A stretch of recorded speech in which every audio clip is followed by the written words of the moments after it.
A magnitude 3.8 earthquake struck near San Leandro, California, on August 13, 2026, placing a familiar and potentially dangerous fault system back in the spotlight. The earthquake occurred at 15:30 UTC, or 8:30 in the morning local time, at a reported depth of about 5.6 kilometers, or 3.5 miles, near 37.755 degrees north and 122.150 degrees west. The epicenter was approximately 3 kilometers, or about 2 miles, north of San Leandro. It was not a catastrophic earthquake, and there was no indication that the event itself represented the long-awaited major rupture of the Hayward Fault. Yet its location matters. The earthquake occurred in one of the most closely watched sections of the San Francisco Bay Area, near a fault capable of producing an earthquake several hundred times more powerful in terms of energy release. So what does a magnitude 3.8 event actually tell scientists about the Hayward Fault? Does a small earthquake release meaningful tectonic stress, or is it simply another routine adjustment within a fault system that is constantly moving? And when an earthquake occurs close to a major fault, but scientists cannot immediately determine whether it ruptured the main fault strand or a nearby subsidiary structure, what can the event really reveal about the forces accumulating beneath one of America's most densely populated metropolitan regions? According to the United States Geological Survey, the earthquake occurred in the immediate vicinity of the Hayward Fault, and the recorded motion was consistent with the fault's general style of movement. At the same time, scientists cautioned that the earthquake's precise relationship to the main Hayward Fault is not necessarily established simply because the epicenter lies close to its mapped trace. The Hayward Fault is not an isolated crack in the crust with perfectly defined walls extending uniformly into the earth. It is part of a broader and complicated zone of deformation containing subsidiary faults, fractures, and smaller structures capable of accommodating some of the movement between tectonic plates. The distinction is important because earthquakes often reveal the complexity of a fault system rather than behaving like perfectly predictable ruptures along a single line. The August 13th earthquake was followed by smaller earthquakes, including magnitude 2.8 and magnitude 3.0 events, adding another layer of information for seismologists monitoring the area. The Hayward Fault occupies an unusual position within the broader San Andreas fault system. California sits along the boundary between the Pacific Plate and the North American Plate, but the movement between those plates is not concentrated on one enormous fault everywhere. Instead, the deformation is distributed across a network of major and minor faults. In the Bay Area, the San Andreas, Hayward, Calaveras, and related faults share the task of accommodating the relative motion of the plates. The Hayward Fault is one of the most important of these structures because it passes directly through the heavily developed East Bay. Its surface trace extends through or near communities including Richmond, El Cerrito, Berkeley, Oakland, San Leandro, Hayward, Union City, and Fremont before continuing toward the southern end of the system. Geological mapping describes the Hayward Fault Zone as a belt of highly deformed rocks rather than a razor-thin fracture. The broader zone can reach several kilometers in width, reflecting the fact that deformation has occurred across a complicated collection of structures over geological time. Its basic motion is easier to describe. The Hayward is predominantly a right lateral, strike-slip fault. That means the two sides of the fault primarily move horizontally past one another, rather than one side simply dropping vertically beneath the other. If an observer stands on one side and looks across the fault, the opposite side generally moves toward the right during right lateral motion. This horizontal shearing is part of the larger tectonic movement between the Pacific and North American plates. The fault trends roughly northwest-southeast, with geological mapping describing the zone as trending approximately north 30 degrees west. The orientation is not arbitrary. It reflects the direction in which regional tectonic forces have been reorganizing the crust for millions of years. The Bay Area, therefore, represents a broad zone in which the crust is being slowly distorted, fractured, and displaced as the Pacific Plate moves northwestward relative to North America. That slow movement is one of the most interesting characteristics of the Hayward Fault, because the fault does not remain completely locked between earthquakes. Much of its surface undergoes what geologists call creep, meaning that portions of the fault can move gradually without producing a large earthquake. Measurements have found contemporary creep rates commonly in the range of roughly 3 to 6 millimeters per year, or about 1/8 to 1/4 of an inch per year, although the rate varies along the fault and can approach 9 millimeters per year, or roughly 3/8 of an inch per year, along portions near the southern end. The United States Geological Survey has documented creep along much of the fault's length. This slow movement is visible in ordinary features of the built environment, including curbs, sidewalks, roads, fences, and buildings that have gradually been offset as the two sides of the fault move in opposite directions. Creep, however, does not mean that the earthquake hazard disappears. That is one of the most important points in understanding the Hayward Fault. A fault can creep at the surface while remaining partly locked at depth. The deeper locked portions can accumulate elastic strain as tectonic forces continue pushing the plates past each other. Imagine a giant block of rock being slowly distorted while friction prevents a portion of the fault from sliding freely. The surrounding crust can deform gradually, storing energy. Eventually, if stresses overcome the strength of the locked section, rapid slip can occur. The earthquake releases some of the stored elastic energy as seismic waves and permanent displacement. Surface creep therefore represents only one part of the mechanical behavior of the fault. It does not provide a simple gauge showing that the fault is safely releasing all of its accumulated strain. The August earthquake fits naturally into this complicated setting. A magnitude 3.8 earthquake is large enough to be felt over a substantial local area, especially when it occurs only a few miles below the surface. But it is nowhere near the size of the earthquake that would be required to rupture a major section of the Hayward Fault.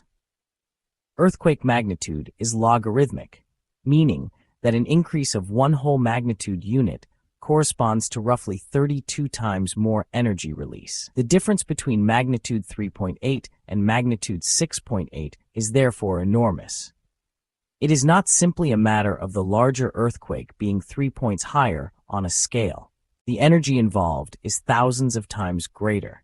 That distinction is essential when interpreting small earthquakes near major faults. A magnitude 3.8 earthquake can be locally noticeable and scientifically useful without representing a meaningful release of the tectonic strain capable of producing a major Bay Area earthquake. The precise location of the August event is particularly interesting because San Leandro sits near a geometrically complicated portion of the Hayward Fault system. The historical record of the fault shows that this general area has previously experienced extremely strong shaking. During the magnitude 6.8 earthquake of October 21, 1868, surface rupture extended along the southern Hayward Fault from the Warm Springs area near present-day Fremont northward toward San Leandro, with historical evidence suggesting that rupture may have continued farther north toward Berkeley. The earthquake was devastating for the relatively small communities of the time. In Hayward, nearly every building was severely damaged or destroyed. In San Leandro, the second floor of the Alameda County Courthouse collapsed. At Mission San Jose, adobe structures suffered heavy damage. Oakland and San Francisco also experienced destructive shaking, while the effects extended far beyond the immediate fault zone.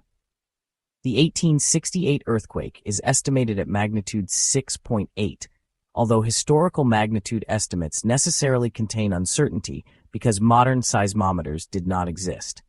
Scientists reconstructed the earthquake from written accounts, observed damage, ground deformation, and later geological studies. Reports indicate that strong shaking lasted for more than 40 seconds, an extraordinary duration for people living in buildings that had never been designed to withstand severe earthquake motion. Ground cracking was observed along roughly 20 miles, or about 32 kilometers, of the fault between Warm Springs and San Leandro. Historical surveying suggests that the fault rupture extended farther north, and average horizontal displacement may have been approximately 6 feet, or about 2 meters in some areas. The earthquake killed approximately 30 people, a grim number considering that the Bay Area population was vastly smaller than it is today. The destructive power of that earthquake becomes much clearer when compared with the modern landscape. In 1868, Hayward had only about 500 residents. San Leandro had roughly 400. Oakland had approximately 12,000. San Francisco had about 150,000.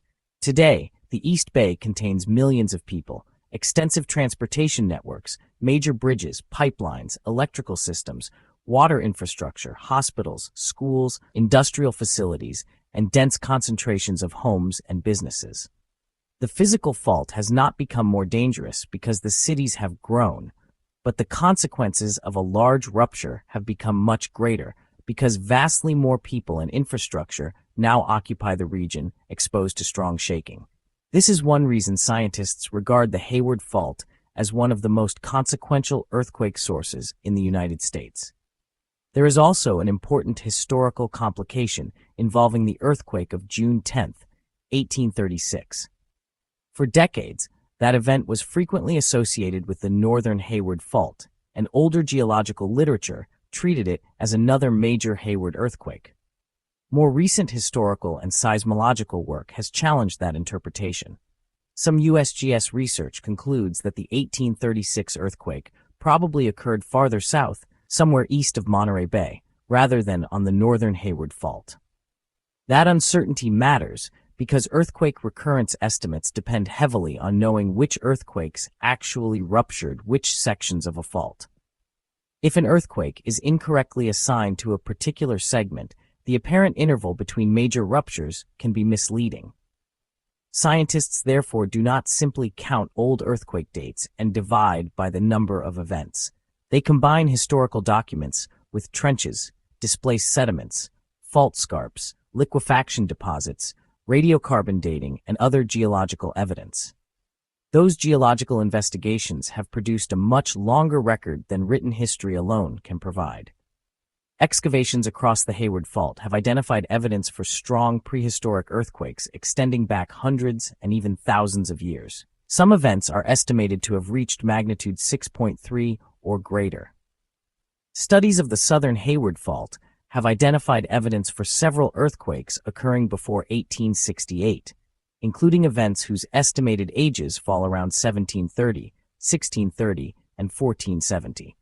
The exact dates are uncertain, and individual earthquake intervals vary significantly. One study of the Southern Fault found a mean recurrence interval of about 130 years for several prehistoric events, with large uncertainty around the individual intervals. Other research examining a longer sequence has found average intervals around 150 to 170 years, again with substantial variation. That variation is crucial. Earthquakes do not operate like clockwork. A fault that produced large earthquakes approximately 150 years apart in one portion of its history does not automatically produce another earthquake after exactly 150 years. The intervals can be shorter or much longer. The USGS timeline of Hayward Fault earthquakes shows intervals between strong events ranging from approximately 95 to 183 years in one documented sequence. The average is useful for understanding long-term behavior, but it cannot be converted into a countdown clock. The fact that more than 150 years have passed since 1868 therefore does not mean that a major earthquake is overdue in the everyday sense. It means that the elapsed time has become significant when compared with some of the recurrence intervals observed in the geological record. The immediate scientific value of the event is therefore more subtle. Every earthquake provides information about where the crust is breaking, how seismic waves travel through the region, and which structures are capable of slipping. Modern instruments can locate earthquakes with far greater precision than was possible in the 19th century. A cluster of small earthquakes can help researchers identify previously poorly understood structures, refine fault geometries, and determine whether seismicity is concentrated on the main fault or within adjacent subsidiary zones. In a complex urban environment, that information matters because earthquake hazard is controlled not only by the magnitude of an earthquake, but also by its depth, location, rupture direction, distance from communities, and the local geology beneath the buildings. The depth of the August event, around 5.6 kilometers, or 3.5 miles, places it within the shallow crust where earthquakes commonly occur in California's strike-slip fault systems. A shallow earthquake can produce noticeable shaking at the surface because seismic energy has less distance to travel before reaching populated areas. That does not mean a shallow magnitude 3.8 earthquake is necessarily dangerous. The amount of energy released remains relatively small compared with a major earthquake, but depth becomes increasingly important when considering larger events. A magnitude 6.8 or magnitude 7 earthquake occurring at shallow crustal depth and directly alongside densely populated communities can produce severe shaking across a wide area. The Hayward Fault's geometry also influences the kind of earthquake it can produce. Because it is predominantly strike-slip, a major rupture would involve rapid horizontal displacement along a long section of the fault. The rupture would not necessarily break the surface uniformly along its entire length, and the amount of movement would vary from one section to another. Geological evidence from the 1868 earthquake indicates that rupture extended for tens of kilometers. One USGS reconstruction models that earthquake as involving a rupture approximately 45 kilometers, or 28 miles long, extending to around 10 kilometers, or 6 miles, in depth, with an average slip of roughly 1.5 meters, or about 5 feet. Other historical reconstructions produce somewhat different values, reflecting the uncertainty involved in reconstructing an earthquake that occurred more than a century and a half ago. The expected maximum earthquake on the Hayward Fault is not an earthquake in the magnitude 8 or 9 category associated with the world's largest subduction zone earthquakes. The physical dimensions of the fault place limits on the size of a single rupture. USGS scenario studies generally place the likely next major Hayward earthquake in approximately the magnitude 6.8 to magnitude 7 range, while some broader scenarios consider magnitude 7.2 possibilities involving larger or more complex rupture behavior. The important point is that magnitude 7 is already an enormous earthquake when it occurs directly beneath or adjacent to a major metropolitan region. The hazard does not need to reach magnitude 8 to become catastrophic. A magnitude 7 earthquake releases roughly 30 times more energy than a magnitude 6 earthquake and roughly 1,000 times more energy than a magnitude 5 earthquake. Compared with the magnitude 3.8 event near San Leandro, the difference becomes almost impossible to visualize. A magnitude 7 earthquake would be approximately 3 orders of magnitude larger in energy release than the August event, depending on the exact magnitude values being compared.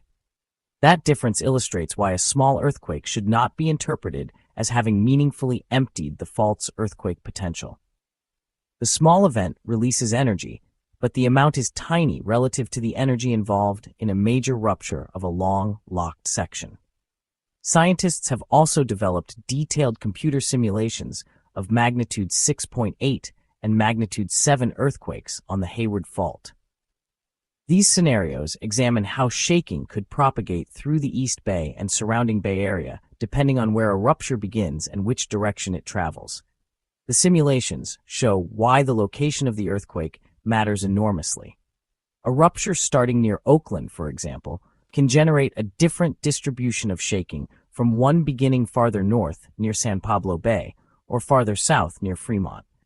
The same magnitude can therefore produce very different consequences depending on the rupture geometry and the geological conditions beneath populated areas. The August earthquake did not reset that clock because there is no simple clock to reset. It did not prove that a major earthquake is coming next, because small earthquakes do not provide that kind of reliable warning. What it did provide was another brief glimpse into an active tectonic boundary operating beneath a modern city. Every millimeter of creep, every tiny earthquake, and every carefully measured shift in the crust contributes another piece of evidence about how this fault behaves. And while scientists cannot tell residents the day or hour of the next major rupture, they can say something far more useful with confidence. The Hayward Fault is alive. It is moving. Its history contains repeated large earthquakes, and the region must remain prepared for the possibility that one of those earthquakes will happen again.